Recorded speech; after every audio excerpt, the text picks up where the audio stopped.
Cockroach बंद सिपाही की फरियाद, राम मंदिर चढ़ावे पर सियासत जारी। अखिलेश यादव पर भड़के संत, गरजे सीएम योगी। यूपी डायरी में आज देखिए 3 बड़ी खबरें। नमस्कार, मैं रजनीश यादव, आप देख रहे हैं लोकमत हिंदी।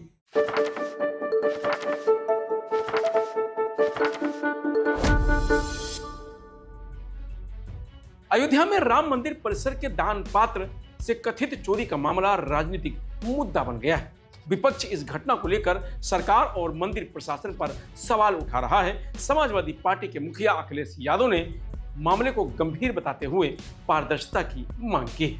इस मुद्दे पर दोनों दलों के बीच बयानबाजी जारी है। राम मंदिर चंदा चोरी मामले में अखिलेश यादव के बयान पर अयोध्या के कई संतों ने नाराजगी जाहिर की है। संतों का कहना है कि मंदिर और सनातन आस्था को राजनीति से दूर रखा जाना चाहिए। कुछ संतों ने आरोप लगाया है कि राम मंदिर से जुड़े विषयों को राजनीतिक लाभ के लिए उछाला जा रहा है। सुनिए संतों ने क्या कहा। इस प्रकार की भ्रामक चीज़ों को फैलाकर हिंदू जनमानस में एक भ्रम की स्थिति पैदा की जा रही है।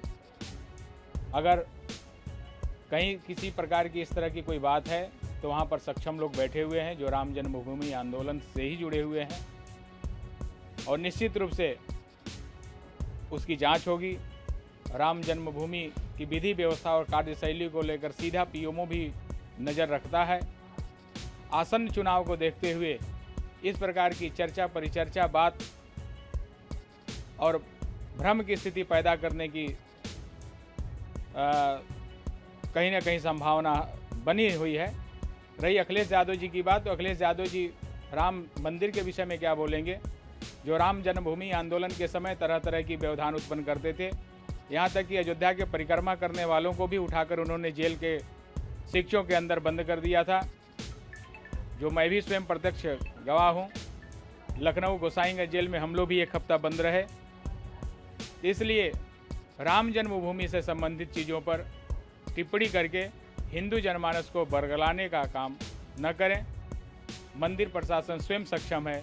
इस प्रकार की अगर कहीं कोई बात होगी तो उसे स्वतः संज्ञान लेकर उसे दुरुस्त कर लिया जाएगा। श्रीमान अखिलेश यादव जी विक्षिप्त मानसिक रोग से ग्रस्त हो चुके हैं। सामने चुनाव है तो हिंदू जनमानस को गुमराह करने की इस प्रकार की जो है अपने ट्विटर हैंडल से ट्वीट करके भ्रामक जो है समाचार फैलाने का काम कर रहे हैं। मैं पूछना चाहता हूं, जिन्होंने अभी तक रामलला का दर्शन नहीं किया और रामलला के चढ़ोतरी पर नज़र रख रहा है, इससे दूषिता और क्या हो सकता है। मैं पूछना चाहता हूं, किसी जो है मस्जिद की कमेटी पर उन्होंने प्रश्न चिन्ह नहीं खड़ा करते हैं, लेकिन हिंदू के जहाँ पर सर्वोच्च आस्था है, उस आस्था के जो है मूल केंद्र बिंदु के ऊपर इस प्रकार की भावना रखना, हिंदू जनमानस को जो है गुमराह करना और भ्रामक समाचार फैला करके जिस प्रकार से दूषिता फैलाने का काम कर रहे हैं, निश्चित रूप से दुर्भाग्यपूर्ण है, निंदनीय है। इनके ऊपर कठोर कार्रवाई होने की आवश्यकता है। मैं पूछना चाहता हूँ, वहाँ पर पदेन जिला अधिकारी जो है वहाँ पर नज़र रखता है, जिसके लिए पूरे देश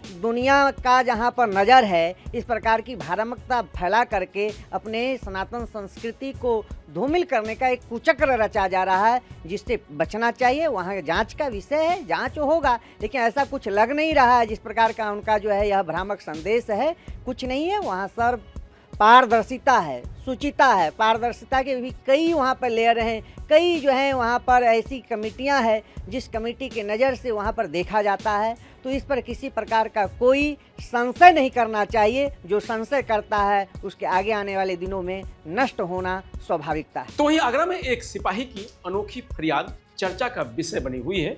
विभागीय कार्रवाई और कथित उत्पीड़न से परेशान सिपाही ने खुद की तुलना कॉकरोच से करते हुए अपनी पीड़ा सार्वजनिक की है।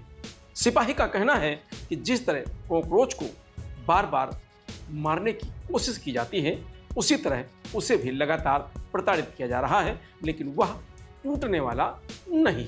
सिपाही द्वारा जारी किए गए वीडियो और सोशल मीडिया पोस्ट ने पुलिस विभाग के साथ साथ राजनीतिक गलियारों में भी हलचल पैदा कर दी है। वीडियो में वह अपनी बात भावुक अंदाज में रखते हुए अधिकारियों पर मानसिक दबाव बनाने और अन्याय करने के आरोप लगाते हुए दिखाई दे रहे हैं। सिपाही का दावा है कि उसने हमेशा ईमानदारी से अपनी ड्यूटी निभाई है, लेकिन इसके बावजूद उसे लगातार परेशान किया जा रहा है। यह घटना इसलिए भी चर्चा में है क्योंकि आमतौर पर आप देखते होंगे कि पुलिसकर्मी अपनी समस्याओं को लेकर सार्वजनिक मंच पर कम ही रखते हैं।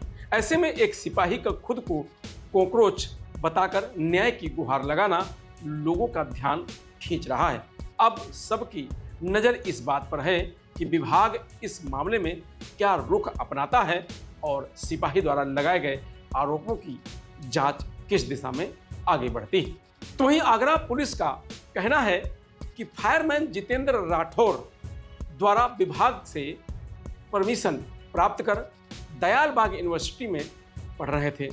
इनके द्वारा वहां पर लड़कियों का एक व्हाट्सएप ग्रुप बनाकर उस पर बार बार व्हाट्सएप कॉल करना, अभद्रता करना, उत्पीड़न करना तथा फोन पर अश्लील मैसेज भेजे गए, जिस पर दयालबाग यूनिवर्सिटी की डिसिप्लिनरी कमेटी द्वारा इनको यूनिवर्सिटी से निष्कासित कर दिया गया है।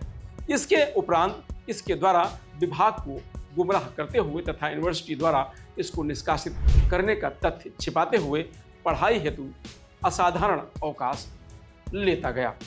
जितेंद्र राठौर द्वारा उक्त यूनिवर्सिटी में पढ़ने के दौरान वहां की एक छात्रा द्वारा फायरमैन जितेंद्र राठौर के विरुद्ध थाना न्यू आगरा पर उत्पीड़न करने के संबंध में लिखित शिकायत के आधार पर मुकदमा संख्या 257/2024 की धारा 354, 354 का 506 के अंतर्गत अभियोग पंजीकृत कराया गया है, जिसमें विवेचना के उपरांत फायरमैन जितेंद्र राठौर के विरुद्ध आरोप पत्र माननीय न्यायालय में दिनांक 22/6/2025 को प्रेषित किया जा चुका है।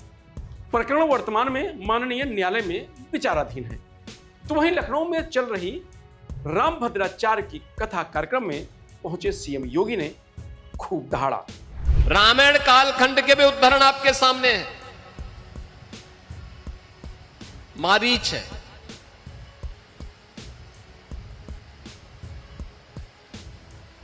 रावण है,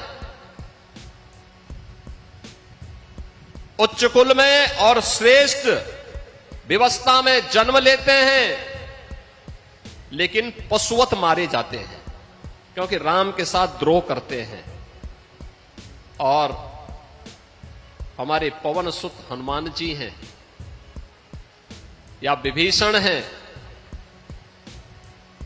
सामान्य जीवन में उनको भले ही जन्म के समय उसके उपरांत कितना सम्मान मिला, लेकिन राम की संगत में आने के बाद लोग पूज्य हो गए, सबके लिए पूज्य हो गए।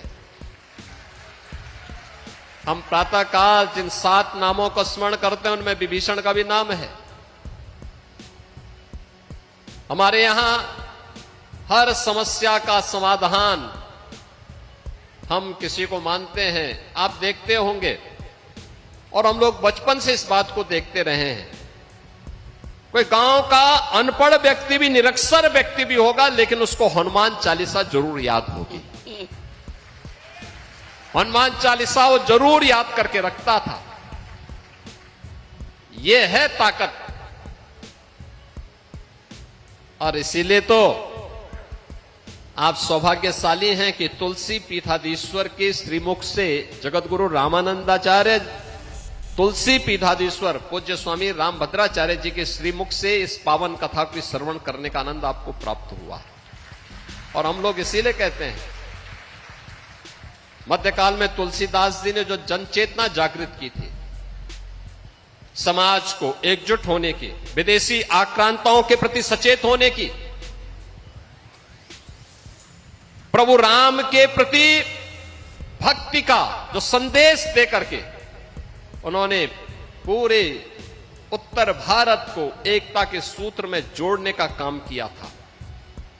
वही कार्य आज जगतगुरु रामानंदाचार्य पूज्य तुलसी पीठाधीश्वर कर रहे हैं, और जिनके श्रीमुख से पावन कथा का श्रवण करने का आनंद आप सबको प्राप्त हुआ। फिलहाल यूपी डायरी में आज इतना ही। कल फिर मिलेंगे नई खबरों के साथ। तब तक आप बने रहिए लोकमत हिंदी के साथ। नमस्कार।